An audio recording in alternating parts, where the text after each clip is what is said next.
इस वीडियो में बताई गई सारी जानकारी पब्लिक प्लेटफॉर्म पर उपलब्ध है। इसमें ऐसी कोई जानकारी नहीं दी गई है जिससे हमारे सुरक्षा बलों की गोपनीयता भंग होती है। डिफेंस डिटेक्टिव सेना का सम्मान करता है और उन्हीं जानकारियों के आधार पर काम करता है जो सार्वजनिक रूप से मौजूद है।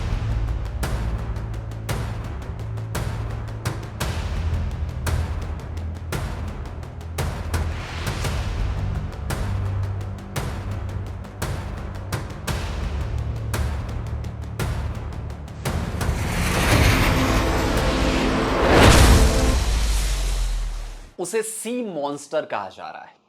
सी मॉन्स्टर यानी समंदर का शैतान। लेकिन यह शैतान हमारे देश का रक्षक होगा और दुश्मनों का संहारक होगा। मैं बात कर रहा हूं भारत के नए न्यूक्लियर पावर्ड सबमरीन की। भारत सरकार और इंडियन नेवी ने दो नए न्यूक्लियर पावर्ड सबमरीन के प्रोजेक्ट को फाइलों से बाहर निकाल लिया है और ग्राउंड पर काम करने का फैसला कर लिया है। इस प्रोजेक्ट में जिन दो सबमरीन्स को बनाया जाना है वो कोई आम पनडुब्बी नहीं होगी। ये न्यूक्लियर पावर से चलने वाली 10,000 टन वजनी और 50 लॉन्ग रेंज मिसाइल कैरी करने वाली सबमरीन्स होंगी। इंडियन नेवी को अपग्रेड करने के लिए कई सारे प्रोजेक्ट्स जो हैं वो पिछले कई दशकों से चल रहे हैं। कुछ पूरे हुए हैं, कुछ पाइपलाइन में। एडवांस टेक्नोलॉजी वेसल प्रोग्राम के तहत भारत ने अब तक 4 nuclear powered ballistic missile submarine बना ली। INS Arihant, INS Arighaat, INS Aridhaman के बाद S4 न्यूक्लियर पावर्ड सबमरीन की टेस्टिंग के लिए पिछले साल ही जो S4 है वो कोड नेम है उसका, तो वो समंदर में उतर चुकी है। P75 प्रोजेक्ट में भारत में 6 कलवरी क्लास के डीजल इलेक्ट्रिक अटैक सबमरीन बनाए गए। INS Kalvari, INS Khanderi, INS Karanj, INS Vela, INS Vagir और आईएनएस वागशीर ये नेवी में शामिल कर दिए गए। और अब इसी तरह प्रोजेक्ट 75 अल्फा में न्यूक्लियर पावर्ड अटैक सबमरीन्स के डेवलपमेंट का प्लान किया गया था। इसी प्रोजेक्ट को बाद में प्रोजेक्ट 77 का नाम दे दिया गया। इस प्रोजेक्ट में 6 indigenous nuclear powered attack submarine बनाने की योजना है। पिछले साल अक्टूबर में भारत सरकार ने प्रोजेक्ट 77 के तहत 2 न्यूक्लियर पावर्ड सबमरीन बनाने को हरी झंडी दे दी थी। इसके लिए 40,000 करोड़ रुपए के फंड को भी मंजूरी दे दी गई थी। और अब इस प्रोजेक्ट को ग्राउंड पर यानी कि धरातल पर उतारने का काम शुरू हो चुका है। खबरें आ रही हैं कि दोनों nuclear powered submarines Indian navy में पहले से मौजूद अरिहंत क्लास की सबमरीन से ज्यादा ताकतवर और ज्यादा घातक होने वाली हैं।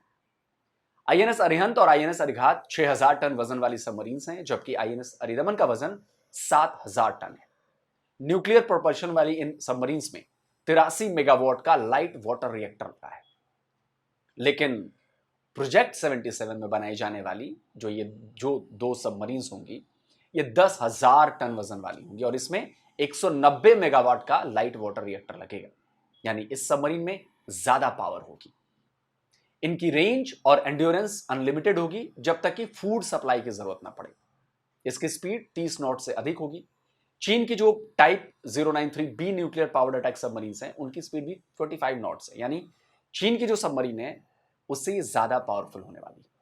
अब इन दोनों प्रोजेक्टेड सबमरीन्स की और टेक्निकल डिटेल्स जो हैं वो आनी बाकी हैं, लेकिन इन दोनों सबमरीन्स को भारी भरकम हथियारों से लैस किए जाने की भी तैयारी है।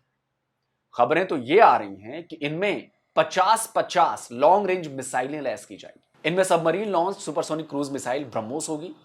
इसकी रेंज 800 किलोमीटर है और ये एंटी शिप और लैंड अटैक के लिए इस्तेमाल की जाएगी। जो दूसरी मिसाइल इसमें लगने वाली है वो दूसरी मिसाइल होगी सब सोनिक स्पीड वाली सबमरीन लॉन्च्ड निर्भय मिसाइल। उसका वेरिएंट है। ये सब सोनिक मिसाइल है, यानी इसकी स्पीड जो है वो 1 मैक से कम होनी है, लेकिन इसकी रेंज ज्यादा है। इसकी रेंज होगी 1,500 किलोमीटर के करीब और ये डीप स्ट्राइक मिशन के काम आएंगी। ये मिसाइल जो है निर्भय 1500 किलोमीटर वाली। तीसरी मिसाइल हाइपरसोनिक होगी जिसकी रेंज 2,000 किलोमीटर के करीब होगी।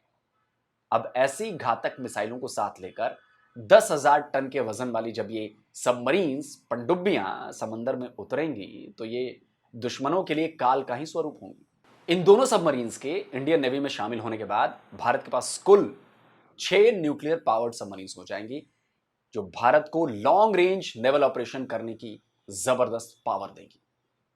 इन सबमरीन्स के आने के बाद अरब सागर में पाकिस्तानी नहीं साउथ चाइना सी में चीन तक जो है इनकी पहुंच होगी और भारत से चीन को तगड़ी चुनौती मिलने लगेगी। ये न्यूक्लियर पावर्ड अटैक सबमरीन्स चीन की इंडियन ओशन में घुसपैठ का सशक्त जवाब भी होंगी। तो दोस्तों, क्या कहते हैं आप बढ़ती इंडियन नेवी की इस पावर पर?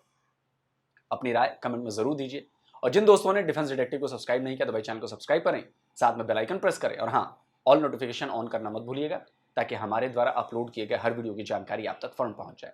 जल्द मिलता हूं एक और नए वीडियो के साथ।